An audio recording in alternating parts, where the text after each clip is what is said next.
Მაშამდე რაც დღეს სასამართლო პროცესზე საქართველოს მესამე პრეზიდენტმა გააკეთა განცხადება და პირდაპირ დაადანაშაულა ბიძინა ივანიშვილი იმაში, რომ მან სწორედ მისი დავალებით დარჩა საქართველოსსა დაუცველი. ჩვენ დღეს დავუსვით კითხვები ბიძინა ივანიშვილის პრემიერ-მინისტრს, რომ ახლა აქვს თუ არა საქართველოს თავდაცვის სისტემები, ვინაიდან დაახლოებით 1 წლის წინ იმდროინდელ თავდაცვის მინისტრ ირაკლი ალასანიასაც აქვს მოყოლილი რადიო თავისუფლებასთან ინტერვიუში, რომ მას ჰქონდა ძალიან აქტიური კონსულტაციები საფრანგეთის თავდაცვის მინისტრთან 2013 წელს საქართველოსთვის საჰაერო თავდაცვის სისტემების გადმოცემაზე და მოულოდნელად მასთან გაისმა ზარი, ირაკლი ალასანიასთან გაისმა ზარი ბიძინა ივანიშვილის დავალებით და ითხოვდნენ ამ პროცესის შეჩერებას და მას შემდეგ რაც ირაკლი ალასანიამ ამ პროცესის შეჩერებაზე უარი განაცხადა, შემდეგ დაიწყო უკვე კაბელების საქმე, როგორც მასზე ზეწოლის მექანიზმი.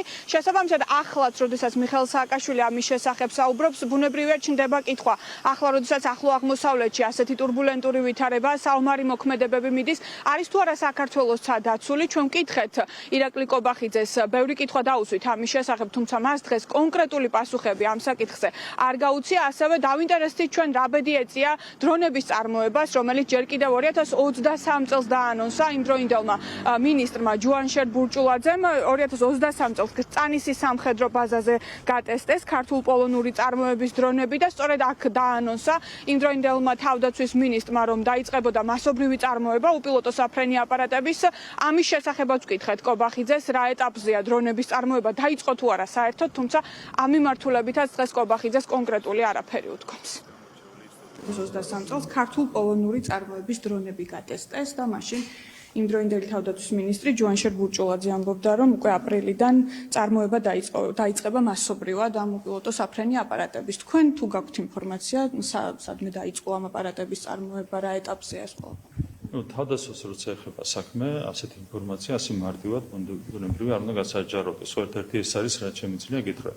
თავდაცვის მინისტრმა გაასაჯაროვა მაშინ, აქედან გამომდინარე გეკითხა. მე დღევანდელზე გეუბნებით, ყველაფერი გაკეთდება ისე, როგორც ეს შედის ჩვენი თავდაცვის ინტერესებში. არის თუ არა ასეთი დრონები წარმოებაში, ბატონო ირაკლი? დღეს რა თქმა უნდა ამ კითხვაზე არ გაგცემთ პასუხს, ჩვენ ვაკეთებთ ყველაფერს იმისათვის, რომ ჩვენი თავდაცვის უნარიანობა გავაძლიეროთ, ამისათვის არსებობს კონკრეტული სტრატეგია, კონკრეტული გეგმა და მივყვებით ამ გეგმას. საჰაერო თავდაცვის მიმართულებაზე დღეს მიხეილ სააკაშვილმა ისაუბრა სასამართლო პროცესზე ამ საკითხზე. ჯერ კიდევ ირაკლი ალასანიას აქვს დაახლოებით 1 წლის წინ მოყოლილი ეს ისტორია, რომ 2013 წელს მას ჰქონდა მოლაპარაკებები საფრანგეთთან საჰაერო თავდაცვის სისტემებზე და მას ევიდან დაურეკეს ამ შემთხვევაში ირაკლი ღარიბაშვილმა ბიძინა ივანიშვილის დავალებით, რომ ეს პროცესი შეჩერებულიყო. ანუ ქართულმა ოცნებამ მიზანმიმართულად გააჩერა საჰაერო თავდაცვის გადმოცემა ჩვენი ქვეყნისთვის. ნახეთ, ჩვენ არაერთხელ გვიმსჯელია, მათ შორის ამ ბოლო თვეების განმავლობაში საჰაერო თავდაცვის სისტემთან დაკავშირებით. იმდენად კომპლექსურია ეს საკითხი, რომ ასე ზედაპირულად საუბარი არ შეიძლება. არის უაღრესად კომპლექსური საკითხი, როგორც ფინანსური კუთხით, ასევე თვითონ რესურსების მრავალფეროვნების კუთხით, ასე მარტივად ამ თემებზე საუბარი და მეტ საჯაროდ არ შეიძლება. ხო, ეს არის ერთ-ერთი, რაც შემიძლია გითხრათ, არის უამრავი სპეკულაცია, რაც მოგვისმენია. ჩვენ მუშაობთ გეგმაზომიერად იმისათვის, რომ ჩვენი თავდაცვის უნარიანობა გავაძლიეროთ. პირდაპირ იყო მოლაპარაკება საფრანგეთის მინისტრთან შესაბამისთან, რომ გადმოეცა საჰაერო სისტემიდან. ეს ჩააგდო ივანიშვილის დავალებით ქართულმა უამრავი მიზეზი, ამას გეუბნებით კონკრეტულ ცოდნაზე დაყრდნობით. რუსეთის შიში ბატონო ირაკლი, აბა რა? არაფერ კავშირში არ არის. მათ შორის დანახარჯების და ეფექტის თანაფარდობა შეიძლება იყოს ერთ-ერთი მიზეზი, რადგან შეიძლება ღირდეს ან არ ღირდეს კონკრეტული სისტემების შეძენა. არის ძალიან კომპლექსური საკითხი, უამრავი სპეკულაციები მოგვისმენია ამ თემასთან დაკავშირებით. ჩვენ საქმიანად მუშაობთ პროფესიონალებთან ერთად, თავდაცვის სისტემის წარმომადგენლებთან, გენერლებთან ერთად, იმისათვის, რომ სწორი ფორმით ვიზრუნოთ ქვეყნის თავდაცვის უნარიანობის გაძლიერებაზე, მათ შორის საწინააღმდეგო სისტემების კუთხით. ქართული ოცნების პრემიერ-მინისტრი დღეს ასევე გამოეხმაურა სახელმწიფო უსაფრთხოების სამსახურის მიერ დაწყებულ გამოძიებას, რომლის შედეგადაც გასული 2 დღის განმავლობაში გამოკითხვაზე იბარებდნენ როგორც თავდაცვის ყოფილ მინისტრს, ასევე სპეციალისტებს, ვინც მუშაობს ირანის გავლენების ზრდაზე საქართველოში და მათ აქვს ძალიან დეტალური კვლევა მომზადებული, მათ შორის ჰაცონის ინსტიტუტს, რომელიც ძალიან ავტორიტეტული ინსტიტუტია და მის დასკვნებს ზოგადად ძალიან აქტიურად აკვირდება და ითვალისწინებს რესპუბლიკური პარტია შეერთებულ შტატებში. ასევე თავად თინა ხიდაშელის ორგანიზაციას აქვს სამოქალაქო იდეას მომზადებული დეტალური კვლევა ირანის გავლენებთან დაკავშირებით. ირაკლი კობახიძემ დღეს ყველას, ვინც ირანის გავლენების ზრდას იკვლევს, პირდაპირ მიაწება იარლიყი და სამშობლოს მოღალატეები უწოდა.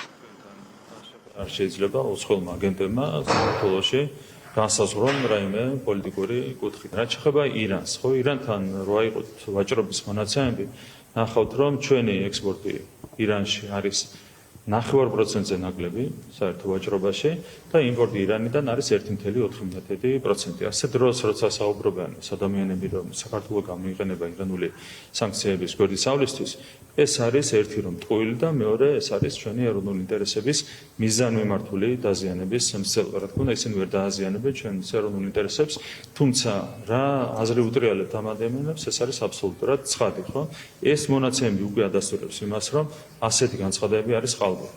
სანქციების გვერდისავლა 9%-იანიც რო არ არის ჩვენი ექსპორტი და 1.4% რომ არის იმპორტი, არის სრული ტყუილი, თუმცა ისინი მაინც ახერხებენ ასეთ პირობებშიც საქართველოს ეროვნულ ინტერესებზე თავდასხმას.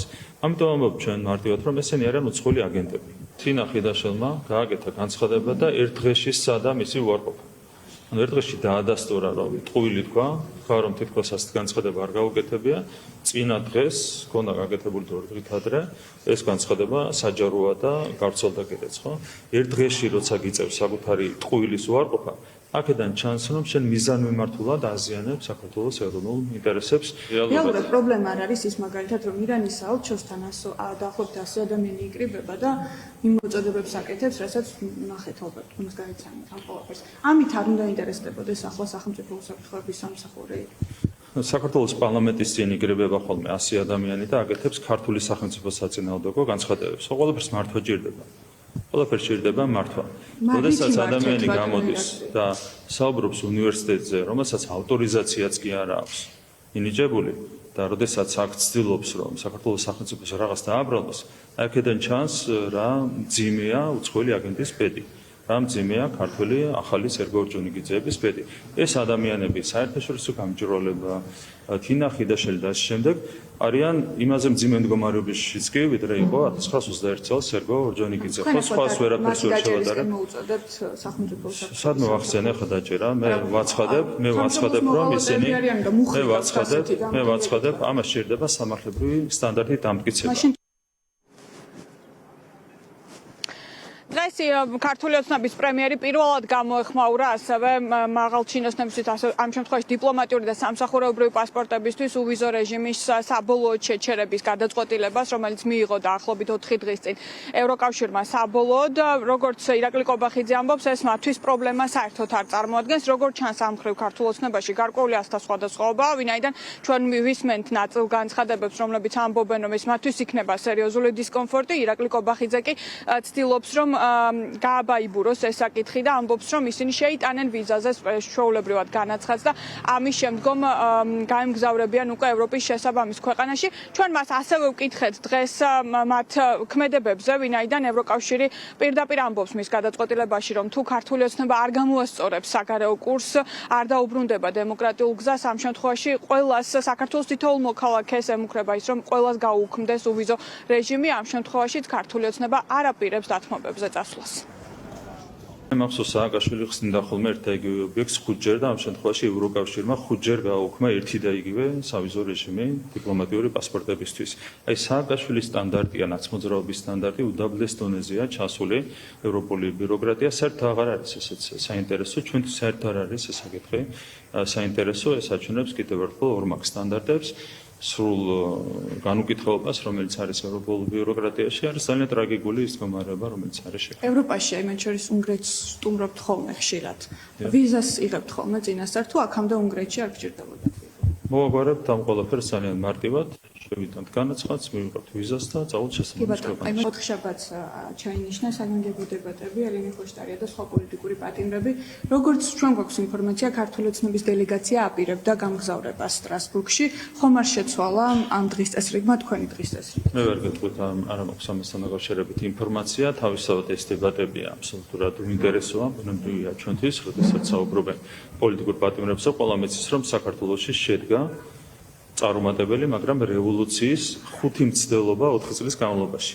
ასე დროს ვიღაცას კიდევ უბრუნდება და საუბრობს პოლიტპატიმრებზე, ეს უბრალოდ სამარცხვინოა, ხო, ეს ყველაფერი მეტყველებს იმ უმძიმეს მდგომარეობაზე, რომელიც არის ევროპულ ბიუროკრატიის ჩამოყალიბება. ქართული ოცნების დელეგაცია არ აპირებდა სტრასბურგში აპირებდა თუ არა და მიდის თუ არა, ამაზე არ მაქვს ინფორმაცია, გავივლით ამ საკითხს.